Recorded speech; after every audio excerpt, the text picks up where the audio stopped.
Assalamualaikum warahmatullahi wabarakatuh. Alhamdulillahi rabbil alamin, wassalatu wassalamu ala sayyidina Muhammadin wa ala alihi wa sahbihi wasallim ajma'in. Amma ba'd. Pemirsa yang dirahmati Allah Subhanahu wa taala.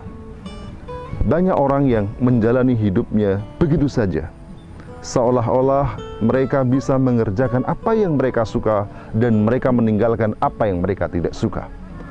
Begitu saja kemudian mereka menjalani tanpa tahu bahwa sesungguhnya mereka hidup itu untuk sesuatu yang diperintahkan Allah Subhanahu wa taala. Inilah orang yang seperti inilah yang dicela, yang dikecam oleh Allah Subhanahu wa taala dalam surah Al-Qiyamah. Allah berfirman, "Ayahsabul insanu ayyutsraka suda."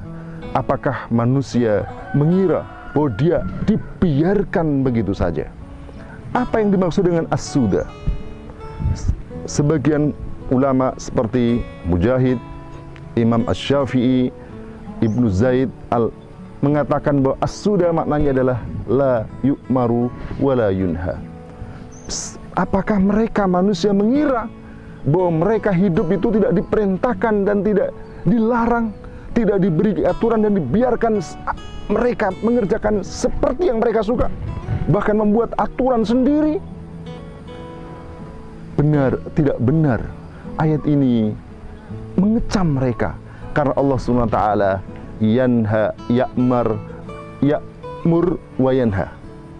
Allah Subhanahu wa taala memerintahkan dan melarang. Atau dengan kata lain, Allah Subhanahu wa taala menurunkan seperangkat sejumlah hukum untuk mengatur seluruh hidupnya. Dan bukan hanya itu, mereka juga seperti yang dikatakan oleh para mufassir, as-suda makna juga la yub'atsu.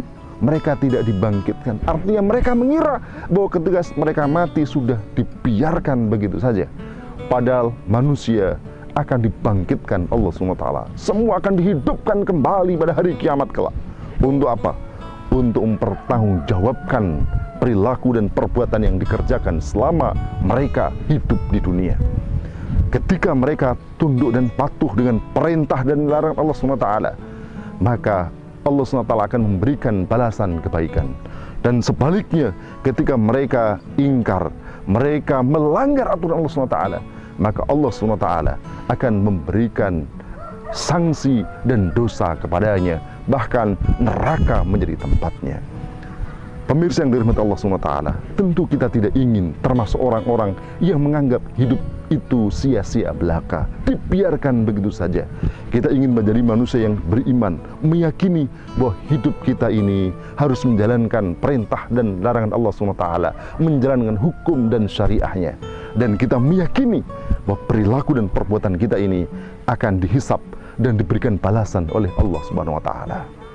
Aku qouli hadza, astaghfirullah. Assalamualaikum warahmatullahi wabarakatuh.